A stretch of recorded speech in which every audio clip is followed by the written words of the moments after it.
R.A. Dr. Dre, motherfucker. You know I'm mobbing with the D.O. double G.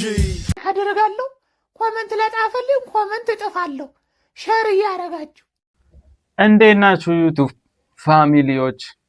ዛሬ ደግሞ በአዲስ ቪዲዮ ከች ብለናል። ቪዲዮ ከተመቻችሁ ላይክ አድርጉ፣ ለሌሎችም እንዲደርስ ሼር አድርጉ። እስከ ዛሬ ድረስ ደግሞ ሰብስክራይብ ካላረጋችሁ ይደብራል። ሰብስክራይብ አድርጉኝ። ቢያንስ ትንሽ ሰብስክራይብ ነው ያለኝ። ቢያንስ 50 ምናምን ገብቼ ላይቭ እንደገባ እርዱኝ እና ይመቻችሁ። የወንድ ልጅ ትልቁ ውሸት ምን እንደሆነ ታውቃላችሁ? አናውቅም። እንዴት ነህ ሲባል ደህና ነኝ ብሎ የሚመልሰው መልስ እና ምን ይበል ነው መላችሁ? የውስጡን ሁሉንም በውስጡ ደብቆ ነው፣ ሁሉንም በውስጡ ይዞ ነው። እንዴት ነህ ሲባል ደህና ነኝ ነው የሚለው። ወይኔ እህታችን ተረዳችን፣ ይመቻት። ምንድነው ከግን ጋር የምትላፋው? ባክ ደብሮኛል። ምንድነው የደበረ? ተጣላን እኮ። ከማን ጋር? ከቹ ጋር ነው። እስታቀልድ የምሬ ነው እናት። ለምን ትለኛለህ እንዴ? ከሌላ ሴት ጋር ተኝቼ ስላየችኝ ብቻ ተጣላች እንዴ? ብቻ ስላለን በጣም ትልቅ ብልግና እኮ ነው። እንዴ ምንድነው ብልግና? እና ምን የሚያጣላ ነገር ነው? እንዴት ዳልጋ ላይ ተኛው አይደል እንዴ? እንደ ድንገት እሷ ከፍታ ገባች ከሴት ጋር አየች። አሁን ይሄ የሚያጣላ ነገር እና ታዲያ አያጣላም? እንዴ ፍቅር ውር ይባል የለ እንዴ? እና እንዴት አየች? አዎ አንተ እንዴ ፍቅር ውር ነው። አታፈቅርም ማለት ነው። አታፈቅርም ማለት ነው አላለው እንዴ? አታ እንዴ አስገድላል እኮ ብራዘር። አሁንም እልሃለሁ የመጣኸው በቤተሰቤ ነው። እኔም ቤተሰቦቼ ያለ ልጅ ይቀራሉ፣ አንተም ልጅህ ያለ አባት ይቀራታል። አለበለዚያ ይቅርታ ወተህ ትጠይቃታለህ፣ ቪዲዮህንም ታጠፋታለህ፣ ወይ ደግሞ እስኬት ድረስ መሄድ እንደሚችል ዱርዬ ብለኸኝ የለ ዱርዬ ምንም የሚያስጨንቀው ነገር እንደሌለው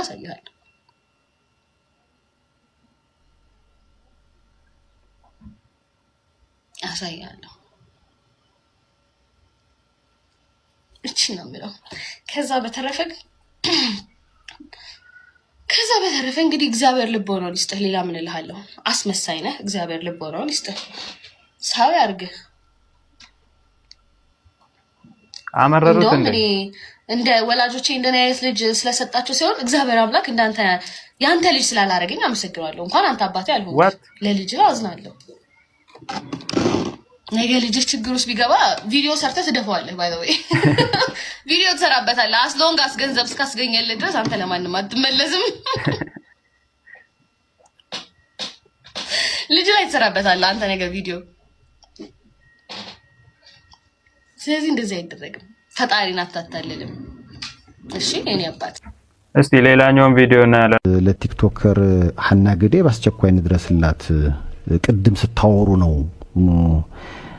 እኔም ጉዳዩን የላኩላችሁና እንደ ቀልድ የጻፈችው ነገር አሳስቦኛል እና ራስን የማጥፋት ምልክት ሊሆን ይችላል።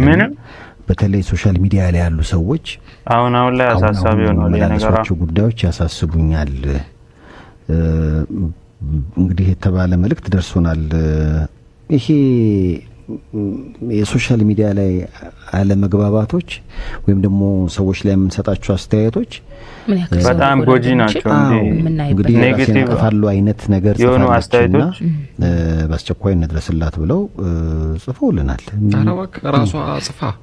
ራሷ ጽፋ መሰለኝ ነው ጭራሽ እንደ ነገሮች ጥንቃቄ ከምንም በፊት መኖር ይቀድማል። እናቴ ከምንም በፊት መኖር ይቀድማል። አንተ ስትኖር ብቻ ነው ሁሉም ነገር የሚኖረው። አንተ ሳትኖር ሁሉ ነገር ይቀራል።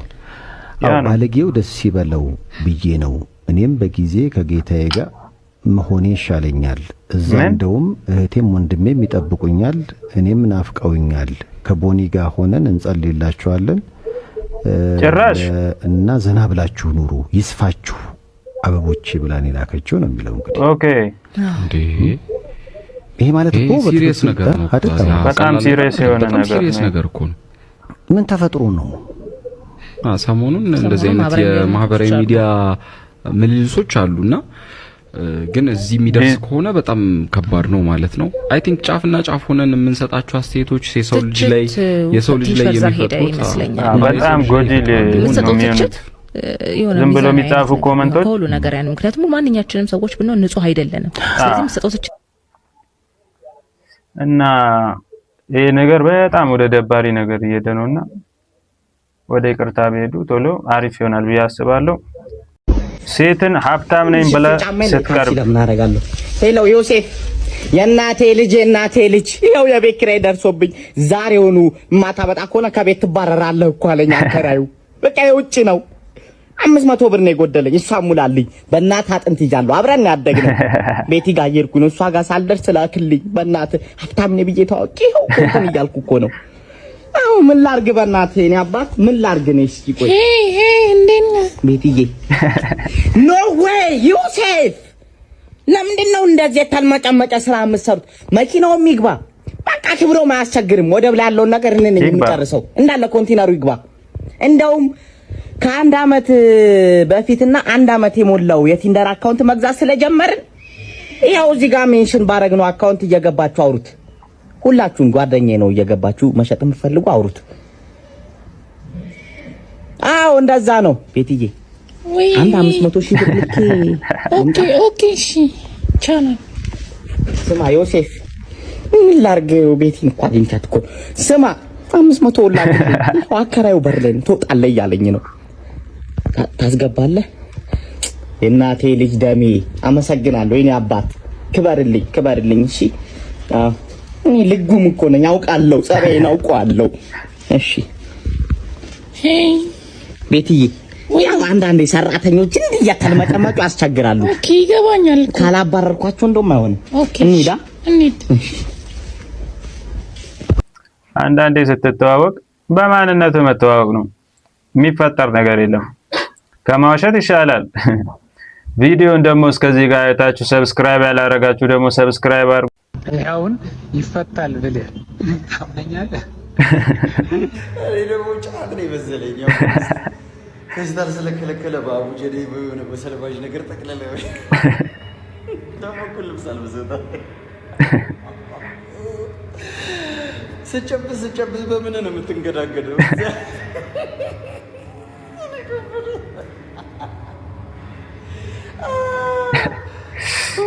አረላ እንደኔ ግን ሌላ ነገር የመሰላችሁ ሰዎች እግዚአብሔር ነው እግር አልመሰለኝም፣ ግን ይራመድበታል። ሀጂ ግን አስማተኛ ናቸው። ፊፊ ወይም ቁሉ ወረዳ በዚህ ዓመት ልደቴን የት ላክብር ብላ ተከታዮቿን ጠይቃለች አይጂ ላይ እና አንደኛ ምርጫ የት ነው?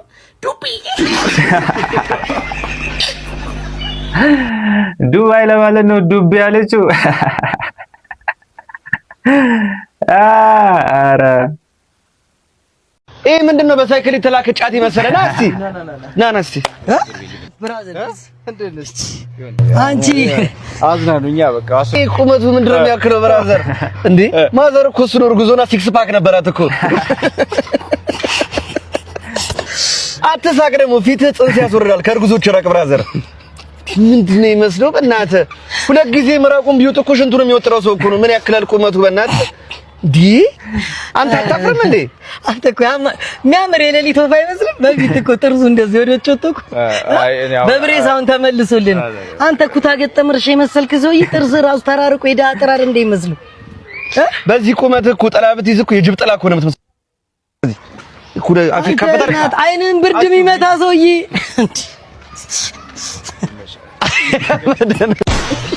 አይንን ብርድ ይመታ እንዴ? ሆነ ተከናወነ። ለኢትዮጵያ ሕዝብ ተከናውኗል። ወዴት ነበር የሚሄደው? በዚህ ላይ የሚሄድበት ጠፋው። ጭራሽ ዋዶ የሚሄድበት ጠፋው። ዘንድሮማ ይከናወናል። ወፍ የሚያስቆመን ነገር የለም። ውሻው ወደ ሰው ተቀይሯል። በሐዋሳ ከተማ ከአዲሱ መናኸሪያ ጀርባም በውሻ ተመስሎ አንድ ሰው ተገልጧል እየተባለ ይገኛል። ውሻው እንደ ሰው ተቀይሮ የአንድን ታዋቂ ባለሀብት ስም እየጠራ እኔ አበበ ነኝ አትግደሉኝ እያለ ቢማጸንም የአካባቢው ማህበረሰብ ወደ ውሻ የተቀየረውን ግለሰብ ገድለውታል እየተባለ የተሰራጨው መረጃም ውሸትና በሬ ወለድ የፈጠራ ወሬ መሆኑ እየተነገረ ይገኛል። መረጃው በማህበራዊ ሚዲያ እንደ ሰደድ እሳት ሆኖ በፍጥነት እየተሰራጨ ቢሆንም በተደረገው ማጣራት መረጃው የግለሰቦችን ስምና ዝናን ለማጠልሸት የተሰራ አደገኛ ሴራ መሆኑ እየተነገረም ይገኛል። ከወራት በፊት በዚሁ ሲዳማ ክልል አለታ ወንዶ ወረዳም ተቆርጦ የተጣለው ዛፍ በራሱ ጊዜ ተነስቶ በቀለ የሚል በሬ ወለድ መረጃ ተሰራጭቶ እንደነበር ይታወሳል። በመሆኑም ከእንዲህ አይነት በሬ ወለድ መረጃዎች ራሳችሁንና ጊዜያችሁን እንድትጠብቁም ጥሪ ተላልፏል። አዳዲስ መረጃዎች እንዲደርሳችሁ የፕላስ ምልክቷን በመጫን ፎሎ ያድርጉም። ጭራሽ ወደ ሰው ማየውን ነገር እኮ ነው። የሚገርም ነው ግን የሰው ክሬቲቪቲ ፈጠራ ምናምን ይመቻል። የዛሬ ቪዲዮአችን ይሄን ይመስላል። ቪዲዮ ከተመቻችሁ ላይክ አድርጉ። ቀጣይ በሌላ ቪዲዮ እንገናኛለን። እስከ ቀጣይ ይመቻችሁ።